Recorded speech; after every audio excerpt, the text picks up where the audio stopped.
do some motivational videos for you guys, just to get you guys going and rolling, to know that we're all the same and we kind of all start off in the same boat, So this is kind of just series and start one. I figured, get to know me a little bit better. I know some of you may know me over on Tradecaster and me streaming there for so long and my journey, but where I'm at now didn't just come overnight. I just want traders to know that, and there was a time that I obviously, and I'm sure hopefully most people know that there was a struggle. Went to school for broadcast journalism, got a degree, was on Living Cloud Nine, making the dean's list at the end, I'm like, oh, here we go. So I started applying for jobs, but that was really kind of where the first bad taste of reality started to kick in as a grown adult. I can't tell. I've always talked about this, and it used to hurt so bad. I don't think about it anymore, but I remember applying for jobs and applying for a job. Like, I figured I'd apply for like 20, 30, 40, 50 jobs. I wouldn't get anything, I just was like, what? No one wants me, And I still had my job at the local station here, the local affiliate, but I was like, it was a low position, and I was trying to get up. And I guess, that was a lot of it. We like I always say it in the stock trading world, where traders come in and you want to make a lot of money, and you see people making money, and AK makes this, Deck makes that, this person, Kush makes, whoever makes all this. You just expect immediately you're going to, like, you go to work, I'm going to, like, you think you should just get paid. Like, hey, I'm here for work. I'm going to invest some money and let me make some money. It was like a real smack in the face early on. My point being, you want the moon is my point. Well, I guess I was just shooting for probably jobs I shouldn't have been applying for. So then I'm like, all right, let me just start applying for anything. And so, in the end, I probably ended up applying for like 3, 4, 5. I said, I think I applied over 500 jobs. I guarantee you I did. Because I went through I had a couple of websites you'd sign up for, and I was paying money for some of these websites or services that you just send all the information. You could just pretty much click and apply. You have my template already done, my resume is already good. I'm just essentially applying. Just at one point I'm just click, apply. I'm just applying like for everything. I heard back from like maybe 5 people throughout the process of 5 months. It was disheartening to say the least. Mr. Confident, hey, I know what I'm doing.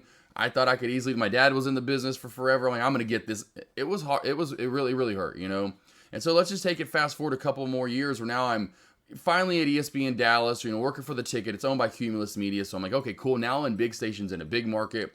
But then I'm like looking up this massive, long totem pole.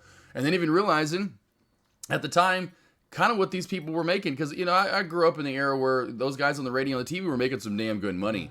Well, that started, guys, can we stop? Seriously, that started to end. It was funny. They were even trying to tell me that overall when I first got going, like at the local ABC affiliate here. I'm like, didn't your dad tell you? Like, what are you doing this for? There ain't no money in this anymore. And I'm like, oh, whatever. I'm like, I should have realized that. And luckily, I didn't stumbled across stock trading and penny stocks, because that opened my eye big time. It's like, man, you can make $200 or $300 in a blink of an eye if you just know what you're doing. And I can barely make that in a week in some, or whatever I was making at the time. I was like, I went to school, I was out of school, was making literally, I think I was making like $500 a week or something from the station. So in the end, I then have to apply for extra jobs. I end up working, I try to find time where it's going to work. For me and my schedule, I try to do a delivery job. Oh man, it'll be so easy. I can just, keep me in shape. I'll just be as in I'll apply for Best Buy and all these different, where you'd be the delivery guy, where you're delivering appliances and stuff like that. One of them I applied for was Rent-A-Center. Like, oh, cool. It pays decent. It was like 14, I forgot what dollars an hour or something. It was okay, for a few hours a day, a few days a week. There's some extra good pay. They're keeping me in shape. Kind of forgot to realize I'd be picking up old people's refrigerators too at Rent-A-Center and gross furniture, and then I had to clean that stuff out. Worst job I probably ever had. I made minimum wage working at a golf course, being a cart boy, taking out trash and hanging out with flies and bees and having all, with all the beer and all that grossness. I'd have rather done that any day of the week again. I know the pay was cheaper, but good golly, I was at my lowest there. Having to work all. Then which I loved working at Fogo. Worked at Fogo to Show. Shout out to those guys. Love Fogo. Beautiful, awesome restaurants. Go hit one. But still, not, I'm working now. I'm having to work 3 jobs. I went to school for my dream and passion, which was sports and journalism, and then writing about it or talking about it daily. And I have to support that one passion with 2 other side incomes on top of that one to even, have a decent income overall for the week of $1,000 or so. And so I'm like, man, this is, and I'm working like a lot of people at one point, 3 hours, or 3 different jobs. So you're working 18 hours or so, whatever. It was just stupid. And so I finally had to rearrange my schedule. Luckily, my wife was doing really good, and she even kind of gave me the pass, saying, honey, you kind of gave me the clearance. Great wife. So glad Avery did that. And so I'm like, all right, I'm going to rearrange my schedule, quit freaking rent a center. Then I'm like, you know what? Every morning I'm going to come in and chat. And I started busting my butt. I started tracking and journaling. Then I told you guys every day in chat, I started pre-tracking. So I'd come in and pre-market, find my top 3 small cap plays I wanted to trade, write down the information that I liked about it, bounce play here, look for a breakout here, whatever it might be, and trade my favorite one. So I'd sit back, and I knew I can't trade everything at once. I realized that after tracking and journaling, and I know I'm new. So that's where I developed my patience and honed in on one trade, one setup at a time. And then when that was done, I went back to the other 2 trades that I did not look at, but I pre-journaled, pre-tracked, and said, let's see how those worked out. And it was 50-50 or so at first, but the more I kept even doing that, I'd be like, man, every day I'm getting check marks. I should have traded that. Man, my bounce play sucked here. I should have traded that bounce play on that one. Dang, that one ended up being even better.